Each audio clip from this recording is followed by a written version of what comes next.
To be a great poker player, you've got to get good at hand reading, which is the process of deducing the types of hands that your opponent might have based on all the known information at the table. This information includes things like bet sizes, your position relative to your opponent's general style, as well as the community cards that have been dealt so far. Some famous pros might have you believe they can actually pinpoint their opponent's hand to one specific hand. This is largely untrue. It's very rare that you can even come close to knowing the exact hand your opponent has. In general, we're actually striving to create a small group of hands that our opponent might have and make our decisions based on that small set. That small group of hands is called a hand range. Hand ranges start out pretty large pre-flop. And then they ideally, based on your powers of deduction, shrink by the river. Pre-flop, you might actually have over 30 hands in the hand range that you construct for your opponent. You get more information on the flop, and it shrinks, again on the turn, and by the river, hopefully you've got it down to something like less than 5 hands.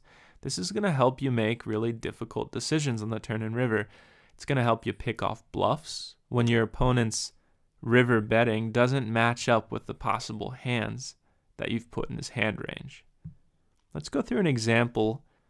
So we're seated on the dealer button. Let's just say we have pocket twos.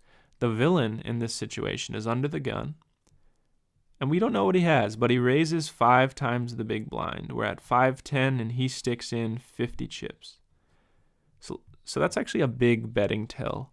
Most seasoned players will only bet between 2 and 3 times the big blind from any position. So beginners typically bet 5 times the big blind when they have one of the top 5 hands in poker. So our range is already pretty small. This is great for us, bad for our opponent, but we put them on aces, kings, queens, jacks, and ace-king. It's the top 5 hands in the game, so naturally, everybody else at the table sees this. It folds around to us, and we like our spot. We're going to have position the rest of the hand, even if the small and big blind calls as well. We're going to set mine here, so we stick in our own 50. Small and big blind actually fold, so it's a heads-up pot to the flop. There's 115 chips in the pot. We know we have 2-2, but let's for a moment imagine what our opponent is thinking about our range. He sees we have position, so we could have a ton of hands here. Probably any pair, twos all the way through queens. I think we re-raise with kings and aces, considering we're doing pretty well against his range when we have kings and aces, and we'd like to build a bigger pot pre-flop. We could also have suited connectors. Anywhere from 7-8 suited all the way up to, of course, ace-king suited. And we might even call with ace-queen suited and offsuit. Altogether, this is about 20 hands. So we have 20 hands. He has 5. We already have this huge advantage. We have him pinpointed down to about 5 hands, and he has to imagine we have 20 hands. So he's going to be much easier for us to play on the flop, and we're going to be harder for him to play against.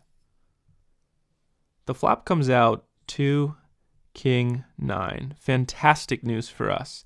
We flopped a set, and we're in position. So let's see what our opponent does.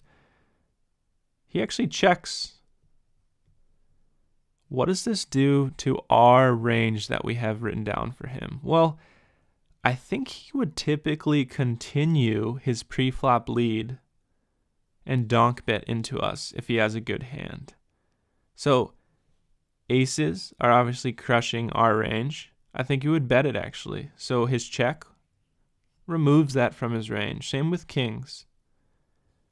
I sort of see that he has queens or jacks. He's scared of the king. And he wants to pot control a little bit, maybe make his move on the turn. Ace-king as well, I think he would bet out here with. So we'll stop this hand example here, but you get the point that as you get more and more information on the flop, turn, and river, you should be shaving off hands from whatever your starting hand range was for your opponent. And in some situations, you can actually go very quickly from a large set, 5, 10, 20, 30, down to your goal, which is less than 5. And in some cases, you can get your opponent down to 1 or 2 hands. If you have more history with your opponent, this line can actually shift down. The trend is always going to be big range pre-flop to smaller range by the river.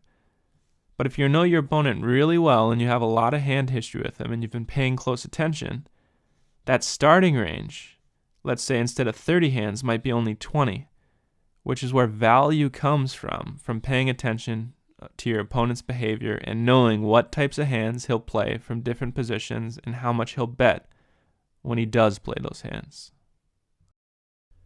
So I have some trivia for you. There was actually an error in that video when our opponent leads out on the flop. It's not a donk bet. If you watch our donk bet video, you'll learn that the bet needs to be made out of position without the lead. But our villain in this situation has the lead. He raised pre-flop. So if it's not a donk bet, what is it? Let us know in the comments below.